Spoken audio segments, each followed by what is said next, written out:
of people is the mastery of personalities. And it takes a lifetime. But we have to start, and the model's already been created after decades of research.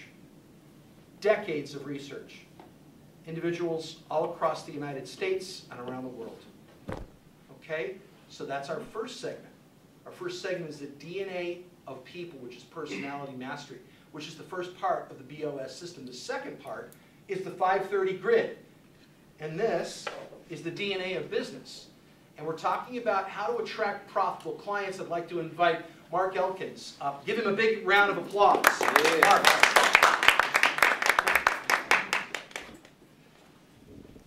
Good morning, everybody. Good morning. Let me give you a little insight into my personality. My name is Mark Elkins, but the insight on my personality before we begin is this.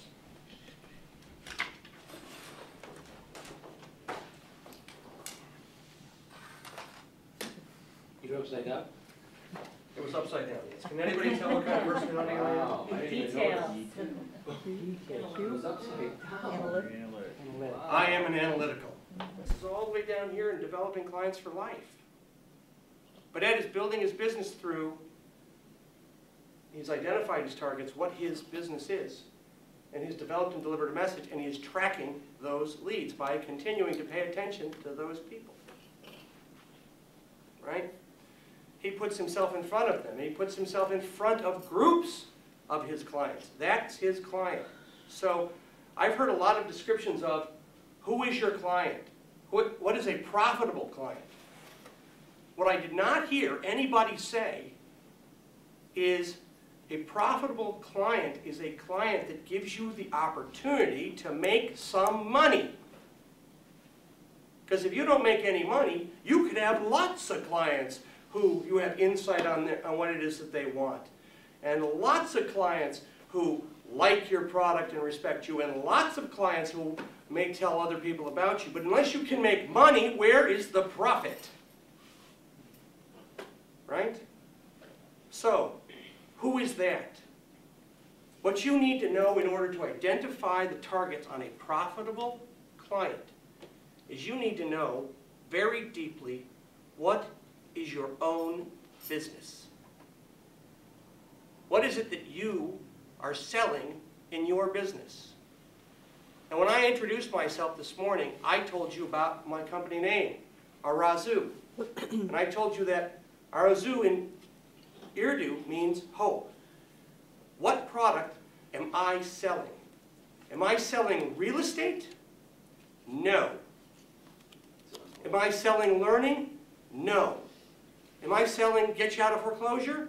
Maybe a little bit, but I am selling what? Hope.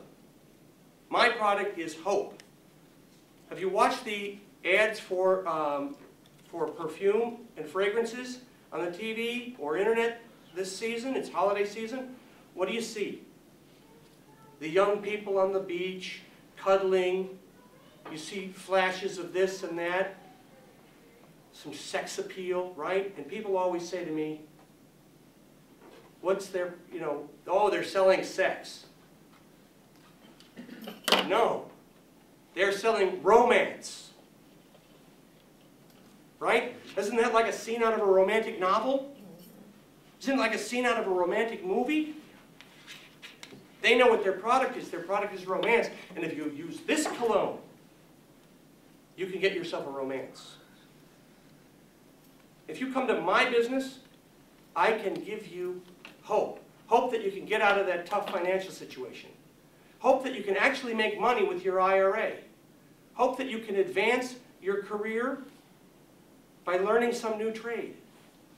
Hope. That's what I sell. If you don't know your business, then you cannot identify your targets. You can try to sell to all kinds of people. Until I recognize somebody who's got some hope for something else, something better in their lives, what do I need to spend time with them? I visit lots of folks. And I pay attention, right? I pay attention. I use the personality mastery system to pay attention to what it is that they like. And I file that away. I'm tracking that. Either on paper or in my mind, I'm remembering what it is that they said that they like. And when I find something then, a house that suits their needs, a recommendation for some person in this room that can help suit their needs, I remember how to present that to that person. And once I've satisfied their needs, right, I'm marketing to that person's needs, I'm reminding them that my product is hope. Then I can start moving into these other things about developing and delivering my message, implementing a strategic stripe, continuing to stay in contact with these people, which is developing clients for life. But if there's no opportunity for a profit, all I have is a friend. Right?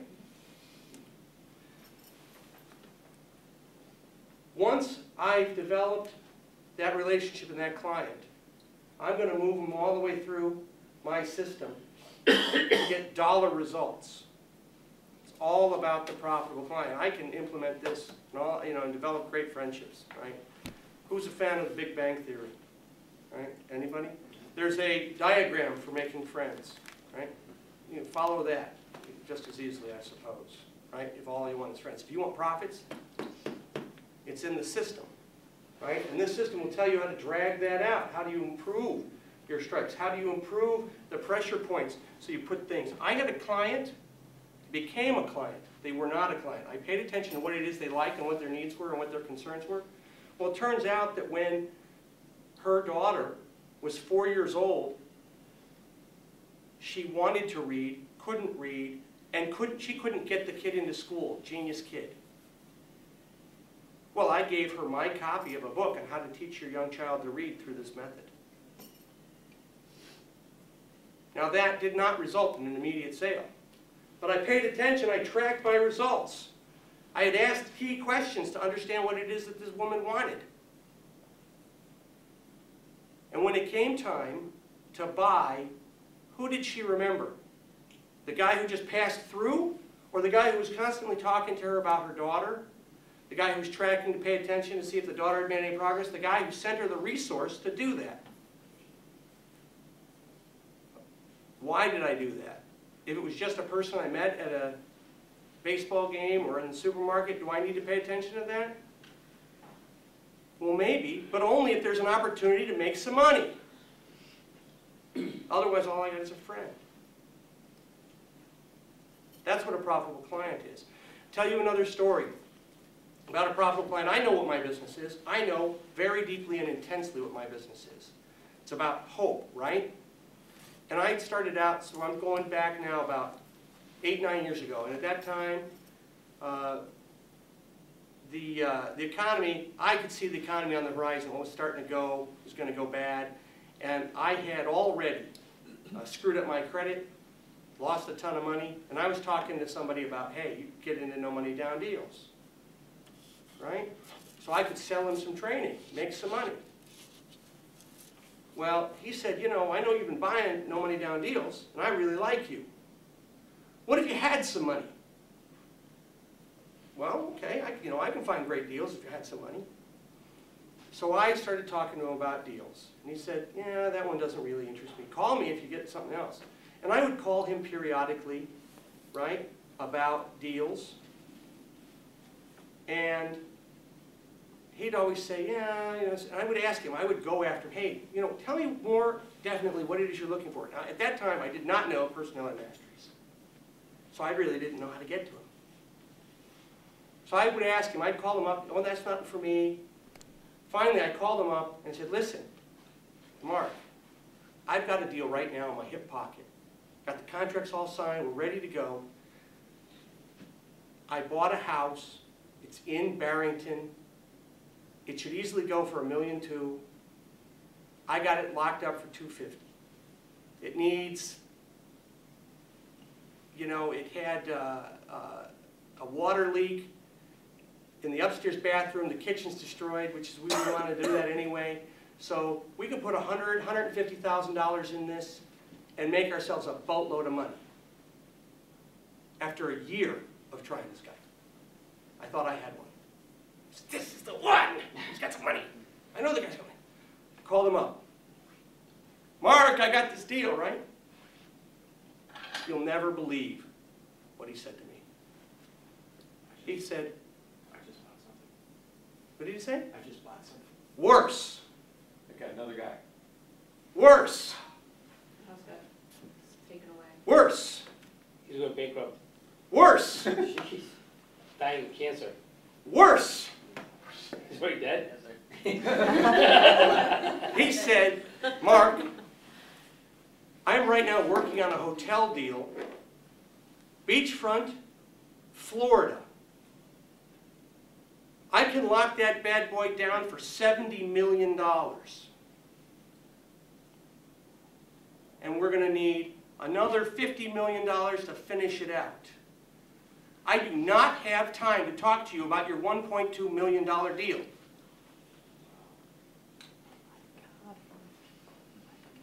I missed opportunity of a lifetime.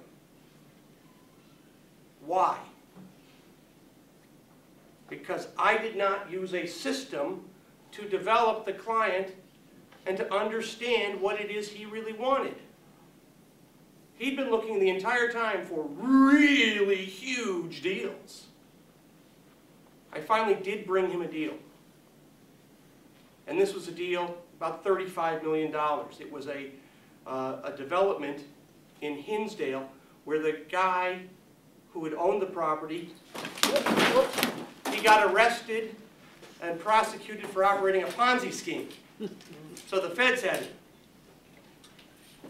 Now, that means that the whole thing got frozen up and the bank got stuck with it and there was nobody to pay the loan and the bank had it. What are they going to do with it? So I told my friend Mark.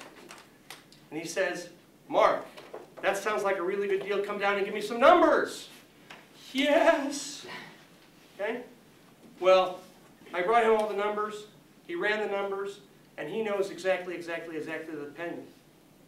The bank wanted $12 million. He was offering $10 million in cash. And this is a person who can wire transfer you the money this afternoon. Okay? The bank wouldn't take $10 million. He says, look, if you want to be $12 million, I'll be your partner on the deal. And they said, well, we're not in the real estate business. Well, the bank is still sitting on that property, the last thing I heard, and that's 3 years ago. He knows what it was worth. They wouldn't do it. Did I get another opportunity? Yes. No. Will they still take my calls? Only if I say the right thing that's really, really interesting to him.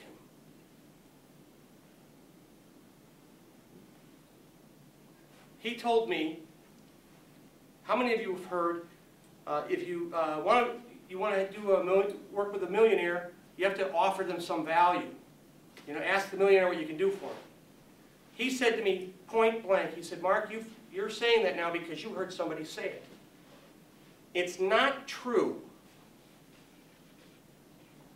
Because I don't want what you can do for me. You have to bring me something that interests me and brings value to me. Now, how are you going to know what's going to interest him and bring value to him if you don't know personality masteries?